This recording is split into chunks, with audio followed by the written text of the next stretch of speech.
আসসালামু আলাইকুম। সবাইকে শুভেচ্ছা জানাচ্ছি। মাসুম মাহবুব দেখছেন ওপেন দ্য ইউটিউব চ্যানেল এবং মাসুম মাহবুব ফেসবুক পেজ। আমি জানি প্রত্যেকেরই একটা প্রশ্ন হবে, গত ৪-৫ দিন আমি কোথায় ছিলাম? আপনাদের এই বিষয়ে পরে কথা বলব। তো আজকে আমি কয়েকটা গুরুত্বপূর্ণ বিষয় নিয়ে আপনাদের আ খবরে জানাতে চাই। যেটা হলো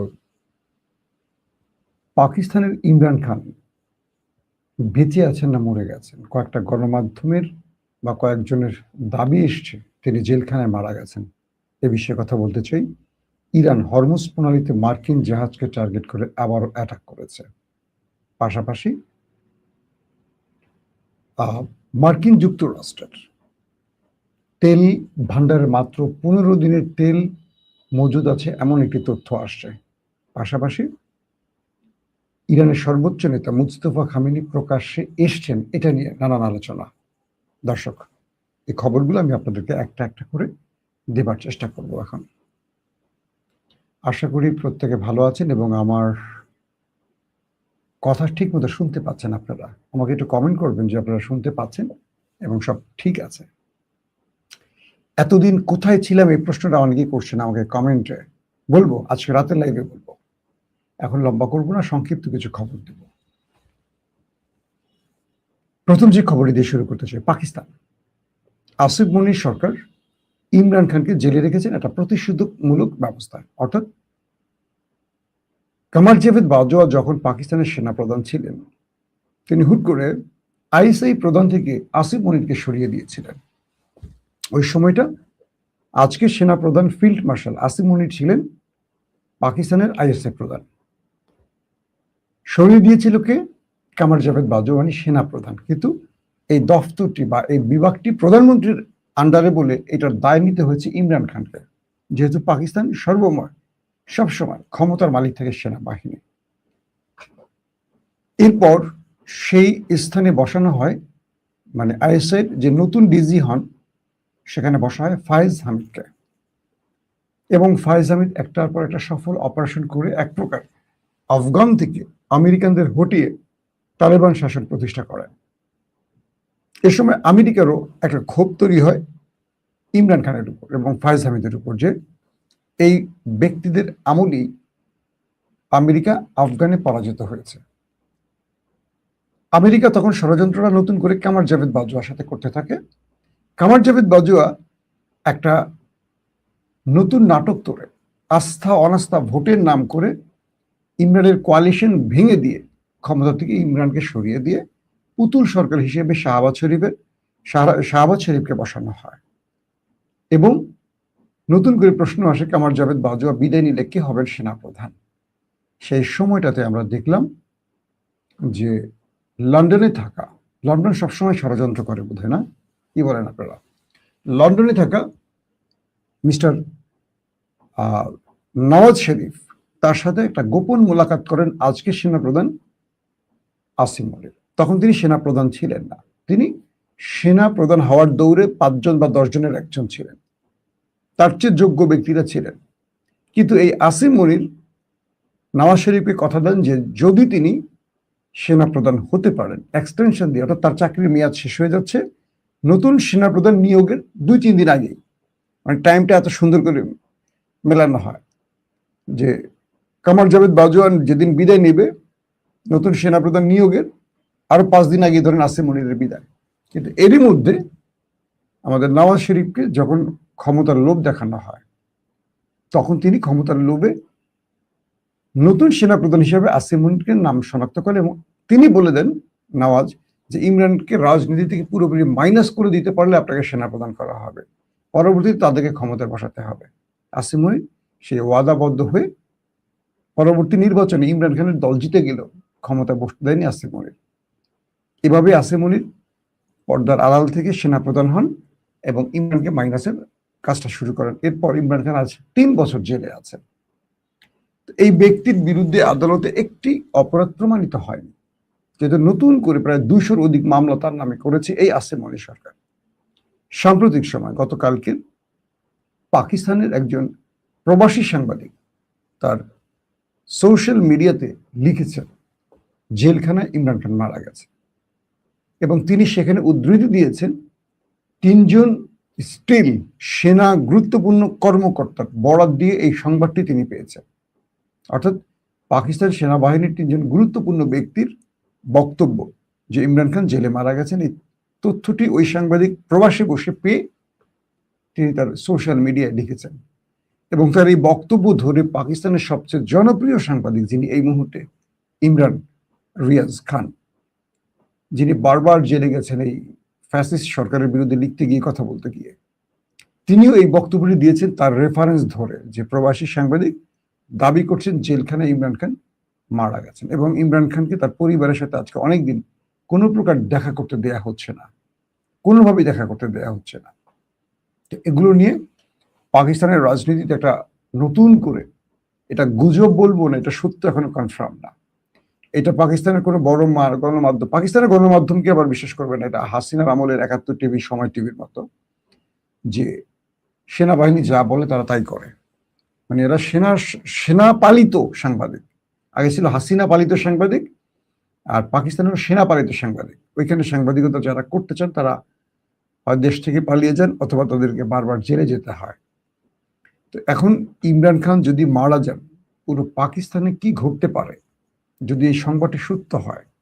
এমনও হতে পারে যে সেনাবাহিনীর কোনো কর্মকর্তারা এরকম তথ্য প্রচার করে দেখতে চান মানুষের পালস কোন দিকে যায়।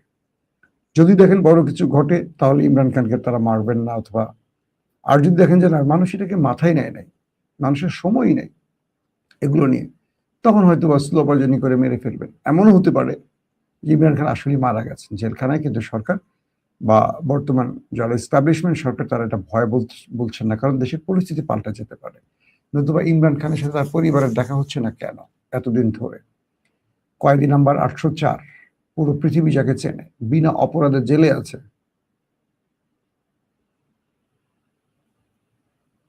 তো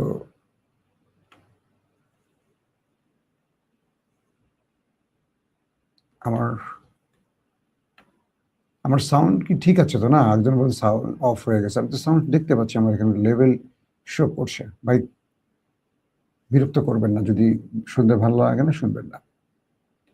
ভাই আপনার জন্য খুব চিন্তায় আছেন। জি, আমাকে যে আপনারা এত ভালোবাসেন এটা আমি আসলে মুগ্ধ হই। যখন দূরে থাকি, যখন আমি কয়েকদিন ভিডিও না করি, মানসিকভাবে একটু কিছু কাজে বিজি ছিলাম, সব কাজ মিলে।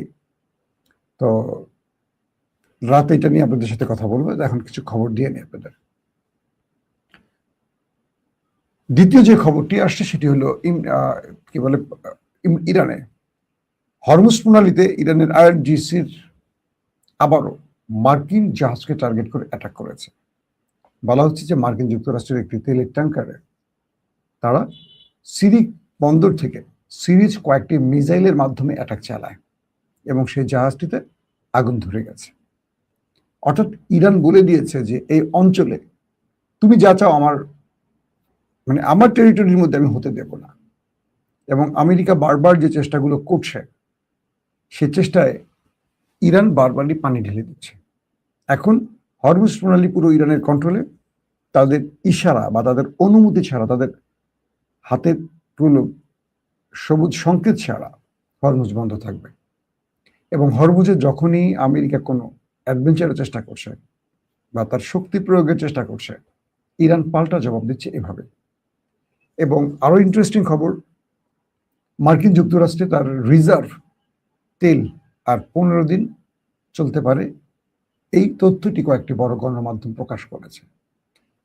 বলা হচ্ছে যে চীন যেখানে প্রায় 1 বছরের মতো তেল মজুদ রেখেছে, সেখানে আমেরিকায় মাত্র 15 দিনের তেল মজুদ আছে। হরমুজ বন্ধ, বাবুল মান্দাব বন্ধ, বিশ্ববাজারে এই যুদ্ধ পরিস্থিতির জন্য তেলের যে সংকট, মূল্যবৃদ্ধি, সবকিছু মিলে নাকাল এখন আমেরিকা নিজে। যেই ক্রাইসিসটি তারা তৈরি করেছে, সেই ক্রাইসিসে তারা নিজেরা আটকে গেছে। তো এই পরিস্থিতিতে আমেরিকা একটা বড় রকম বিপদে পড়তে পারে। এখন ধন্যবাদ ভাই যে লিখছেন।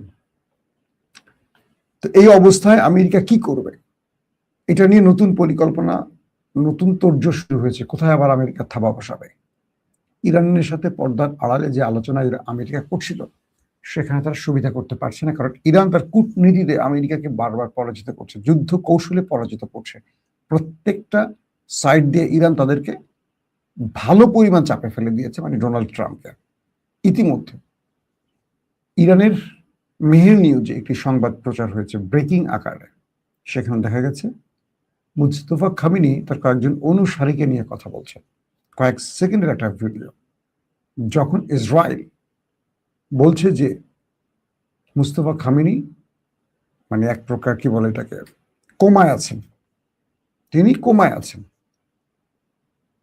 আরো কিছু গণমাধ্যম বলছে মুস্তফা খামেনি তার বাবার সাথে মারা গেছেন, এবং প্রেসিডেন্ট মাসুদ পেজিশকিয়ান তিনি নিজেই নাকি তার সাথে ঠিকমতো দেখা করতে পারছেন না, এমন অভিযোগও আসছে। তো সবকিছুর উত্তর মিলাতে একটি ভিডিও প্রকাশ্যে এসছে, আর সেটি হলো তিনি কোনো একটি গোপন জায়গায় বা কোনো একটি জায়গায় বসে সুস্থভাবে তার সেই পোশাক পরা, যেভাবে তিনি পোশাক পরেন সেইভাবেই তিনি বসে আছেন এবং কয়েকজন অনুসারীর সাথে হাত নেড়ে কথা বলছেন। এটাকে যখন মেহের নিউজ প্রচার করেছে পুরো পৃথিবীতে, মুস্তফা খামেনির এই ছবিটি মানে তার বাবা মারা যাওয়ার পর বা হামলার পর এই প্রথম তাকে প্রকাশ্যে ইরান দেখালো। এটা কি ডিপফেক? এটা কি পূর্বের ভিডিও? এটা নিয়ে এখন আবার নতুন আলোচনা আসছে যে মুস্তফা খামেনি যেখানে বসে আছেন এটা কি পূর্বে কোনো রেকর্ডেড ভিডিও, অথবা এটা কি কোনো ডিপফেক ভিডিও? কি হতে পারে? এটা নিয়ে আবার আলোচনা শুরু।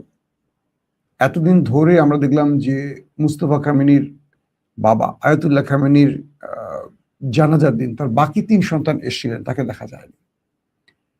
সবচেয়ে ইন্টারেস্টিং ব্যাপার হলো মুস্তফা খামেনিকে খুঁজছে মোসাদ, সিআইএ থেকে শুরু করে পৃথিবীর নামকরা গোয়েন্দা সংস্থাগুলো, এবং নেতানিয়াহু তার মোসাদ প্রধানকে ধমকিয়েছেন এবং এটা নিয়ে বলছেন যে তোমরা এত বড় ব্যর্থ গন্ড গ্রুপ কেন, এখন পর্যন্ত মুস্তফার কোনো খবর এনে দিতে পারোনি কেন? বলা হচ্ছে যে মুস্তফা এই মুহূর্তে রাষ্ট্রের সবচেয়ে ইম্পর্টেন্ট একজন ব্যক্তি হওয়ায় বা তার বাবার মৃত্যুর পর ইরানকে রক্ষায়, সার্বভৌমত্ব রক্ষায় মুস্তফাকে খুব গুরুত্বপূর্ণ মানে খুবই ভাইটাল হিসাবে দেখা হচ্ছে। তো ইরান যদি এই মুহূর্তে মুস্তফাকে মেরে কি বলে ইসরায়েল বা আমেরিকা যদি এই মুহূর্তে তাকে মেরে ফেলতে পারে, তাহলে ইরানের গেম ওভার হয়ে যাবে। এটা তাদের পশ্চিমা দুনিয়ার মানে কি বলবো যুদ্ধ কৌশলের একটা পার্ট হিসাবে তারা বলছে। তো ইরান এটাকে দেখছে যে তাদের দেশের সার্বভৌমত্ব রক্ষা, স্বাধীনতা রক্ষা, জনগণের ঐক্য ধরে রাখার জন্য একটা দাঙ্গা বা একটা বিধ্বস্ত পরিবেশ থেকে ইরানকে রক্ষা করতে হলে সব মিলে একটা কি বলবো 1000 বছরের ঐতিহাসিক পারস্য ইরানকে ধরে রাখতে হলে একটা নির্দিষ্ট ব্যক্তিকে তার আঙুলের ইশারার মাধ্যমে বাঁচিয়ে রাখতে হয়, যেটা আয়াতুল্লাহ আলী খামেনি করেছেন। তো এই জন্য ইরান তার ব্যাপারে সর্বোচ্চ সতর্ক আছে, এবং বলা হচ্ছে যে ইরান বা আইআরডিসি, ইরানের যে মিলিটারি এস্টাবলিশমেন্ট, তারা যে কোনো মূল্যে মুস্তফাকে রক্ষার জন্য তাকে একেবারে সর্বোচ্চ গোপনীয় স্থানে রেখেছে, যার সাথে কারো যোগাযোগ ব্যবস্থা নেই। একদম নির্দিষ্ট কয়েকজন ব্যক্তির সাথে তার যোগাযোগ রেখেছেন, যাদের সাথে অন্য কারোদের যোগাযোগ থাকবে না। তো মোসাদ, সিআইএ তাদের তাদের সব রকম প্রযুক্তি ব্যবহার করে এখন পর্যন্ত মুস্তফার কোনো হদিস মেলাতে পারছেন না, কারণ তাদের টার্গেট মুস্তফাকে শেষ করে দিলেই ইরানের খেলা শেষ। আর ইরান জানে তাকে এই মুহূর্তে বাঁচিয়ে রাখাটা খুবই গুরুত্বপূর্ণ, তাই তাকে প্রকাশ্যে আনছে না। তবে এটাও ঠিক, আমেরিকা বা ইসরায়েল বা পশ্চিমা দুনিয়ার গণমাধ্যমগুলো তাকে মৃত্যুর গুজব ছড়াচ্ছে একটা কারণে, যাতে তিনি একবার প্রকাশ্যে এসে জনগণকে আশ্বস্ত করতে গিয়ে ধরা পড়ে যান। বুঝতে পারছেন হয়তো আপনারা, মানে গণমাধ্যমগুলো এমন ভাবে সংবাদ প্রচার করবে ওদের পশ্চিমা দুনিয়ার, যাতে করে ইরান বা ইরানের রাষ্ট্র বা আইআরডিসি বা মুস্তফা নিজেই প্রকাশ্যে আসবেন জনগণকে দেখাতে। তো তারা এই উপস্থিতিটাকে টার্গেট করে প্রযুক্তিগতভাবে যে কোনোভাবেই তার অবস্থান শনাক্ত করে সেখানে আক্রমণ করতে চায় তারা, কিন্তু ইরান এই ফাঁদে পা দিচ্ছে না। তো ফাঁদে পা না দেওয়ার কারণে মোসাদ বা সিআইএ তার অবস্থানও জানতে পারছেন না, তাই তারা মাঝে মাঝে গণমাধ্যমে এই অতিরঞ্জিত খবরগুলো প্রকাশ করছে। এটা হলো ইরানের বক্তব্য।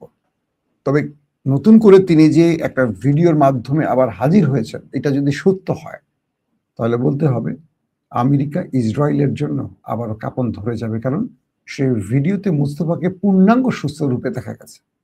দর্শক, আজকের মতো বিদায় নিচ্ছি। প্রত্যেকে ভালো থাকবেন। আল্লাহ হাফিজ।